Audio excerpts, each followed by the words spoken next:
नमस्कार, मी श्वेता अंकले. Tarun Bharat news bulletin मध्ये आपल्या सर्वांचे स्वागत. बातम्यांच्या सुरुवातीला एक आनंदाची बातमी.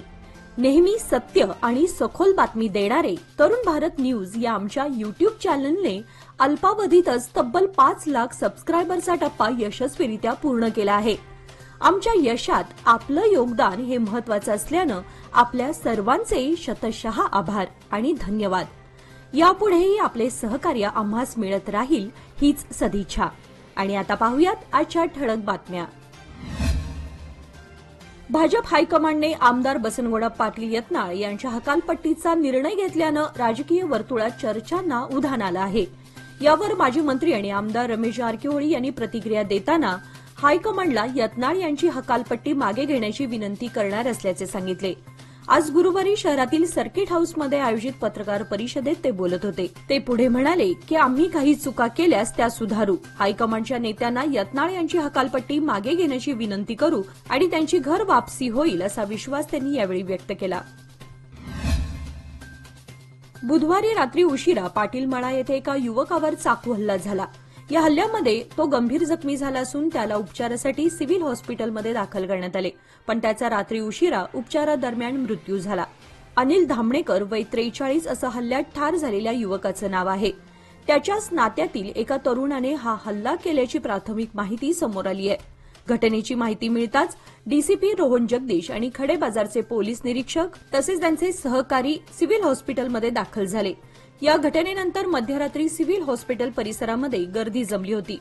उपलब्ध माहितीनुसार बुधवारी रात्री 11च्या सुमारास ही घटना घडली असून घटनास्थळी गर्दी जमली होती. रात्री उशिरापर्यंत पोलीस अधिकारी या संबंधीची माहिती घेत होते. महापालिकेच्या 58 प्रभागांमधील पाणीपुरवठा व्यवस्था आणि समस्येबाबत चर्चा करण्यासाठी आज गुरुवार दिनांक 27 रोजी दुपारी 12 वाजता महापालिकेच्या सभागृहात LNT मुख्य आणि पाणीपुरवठा महामंडळ अधिकाऱ्यांची बैठक आयोजित करण्यात आली होती. मात्र या बैठकीला महापौर मंगेश पवार यांच्या सूचनेनुसार कौन्सिल विभागाने संबंधित अधिकाऱ्यांना नोटीस जारी केली आहे. बैठकीला काही अधिकाऱ्यांनी दांडी मारल्याने ही बैठक रद्द करण्यात आली. जे अधिकारी बैठकीला आले नाहीत त्यांच्यावर कारवाई करण्याचे आदेश महापालिका आयुक्त शुभा बी यांनी दिले. सदर बैठक आता 3 एप्रिल रोजी दुपारी 12 वाजता महापालिकेच्या मुख्य सभागृहात करण्याचा निर्णय घेण्यात आला. यावेळी उपस्थित नगरसेवकांनी अधिकाऱ्यांना धारेवर धरत कडक कारवाईसोबत खोलीत बंद करा अशी मागणी केली. मात्र यावर आयुक्तांनी तोडगा काढत कारवाईचे आदेश दिले आहेत. त्यामुळे पुढील बैठकीत सर्व विभागाचे अधिकारी उपस्थित राहणे अनिवार्य असणार आहे. बेळगाव तालुक्यातील सांबरा गावामध्ये बीएससी शिकत असलेल्या विद्यार्थिनी जान्हवी वय 22 हिने भिंतीवर नो वन ट्रस्ट मी असे लिहून पंख्याला गळफास लावून आत्महत्या केल्याची घटना आज गुरुवारी उघडकीस आली. पोलीस आयुक्त याडा मार्टिन या घटनेसंदर्भात म्हणाले की मूळची हसन येथील सध्या राहणार सांबरा येथील नातेवाईकांच्या घरी राहणारी जान्हवी हिने मानसिक त्रासाला कंटाळून हे कृत्य केल्याचा संशय असून सुसाईड नोटमध्ये तिने कुटुंबियांवर दुःख व्यक्त केलं आहे. त्यामुळे पुढील तपास सुरू असून योग्य कारवाई केली जाईल असे सांगितले. ह्या पाडव्याला सोन्याची खरेदी करा, समृद्धी आणि सुदैव घरी आणा. पाडव्याच्या मंगलमय सणासाठी खास डीके हेरेकर ज्वेलर्स घेऊन आलोय सोन्याच्या व चांदीच्या दागिन्यावर खास सणासुदीची सूट. ज्या आनंदाच्या क्षणांना दिमागदार बनवा. आमच्या विशेष ऑफर सोबत सोन्याच्या खरेदीवर त्यात चांदी मोफत मिळवा आणि चांदीच्या 10,000च्या खरेदीवर सोन्याचे नाणे मोफत मिळवा. या गुढीपाडव्याला आमच्या खास ज्वेलरी कलेक्शनसह तुमचे क्षण सोनेरी बनवा. आपल्या शोरूमला आजच भेट द्या आणि खास ऑफर्सचा लाभ घ्या.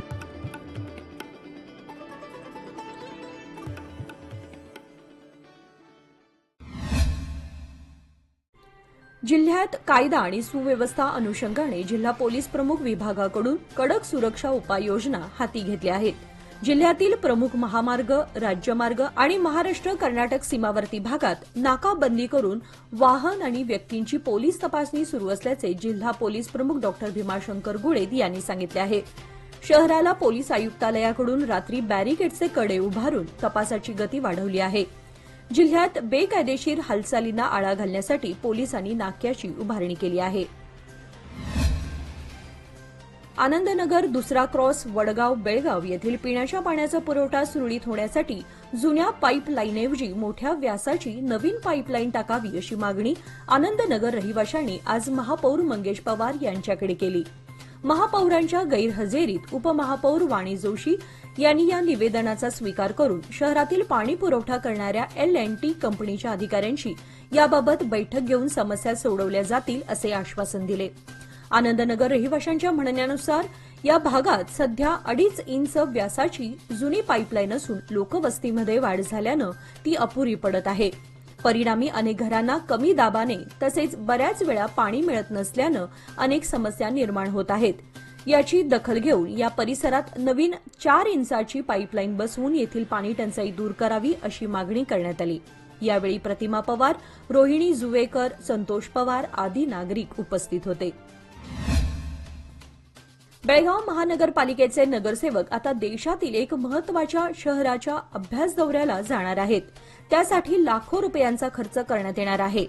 अद्याप ठिकाण ठरवलं नसलं तरी पुढील एप्रिल महिन्यात अभ्यास दौऱ्यासाठी नगरसेवक आणि अधिकारी महत्त्वाच्या शहराला रवाना होणार असल्याची शक्यता आहे. त्यानुसार महापालिका आयुक्त शुभा बी यांनी प्रशासनाला पत्र लिहिणार असल्याचे सांगितले. यावेळी 15व्या आयोग अंतर्गत कामे हाती घ्यावे, शहरातील नागरिकांच्या समस्या, टपाल माध्यमातून आलेल्या समस्या निवारण करण्यासाठी विशेष बैठक घेण्याच्या सूचना त्यांनी यावेळी दिल्या. श्री स्वामी समर्थ महाराजांचा येत्या रविवारी 30 मार्च रोजी प्रकट दिन आहे. बेळगाव शहरातील विविध श्री स्वामी समर्थ मंदिरात नामजप सोहळ्याचे आयोजन करण्यात आले. प्रकट दिनी मंदिरात पहाटे निर्गुण पादुकास अभिषेक, दुपारी पुष्पवृष्टी आणि पाळणा तसेच विविध धार्मिक आणि सांस्कृतिक कार्यक्रम होणार आहेत. सांस्कृतिक कार्यक्रमांसह हजारो भाविकांसाठी महाप्रसादाची सोय केली जाणार आहे. त्यानुसार शहरात जय्यत तयारी सुरू झाली आहे. बसवण्णा देवस्थान कमिटीतर्फे बसवण्णा यात्रेनिमित्त शनिवारपासून विविध धार्मिक कार्यक्रमांचे आयोजन करण्यात आले आहे. शनिवार दिनांक 29 मार्च रोजी इंगळ्यांचे गाडे, रविवार दिनांक 30 मार्च रोजी गुढीपाडव्यानिमित्त आंबील गाडे, सोमवारी 31 मार्च रोजी सायंकाळी 5 वाजता बसवण्णा यात्रा आणि इंगळ्यांचा धार्मिक सोहळा होईल.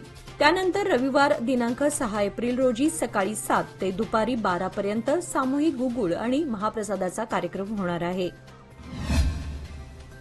चैत्र पौर्णिमेनिमित्त श्रीदेव दादा सासनकाठी यंदाही मोठ्या भक्तिमय वातावरणात 3 एप्रिल रोजी बेळगावातून ज्योतिबा डोंगराकडे प्रस्थान ठेवणार आहे.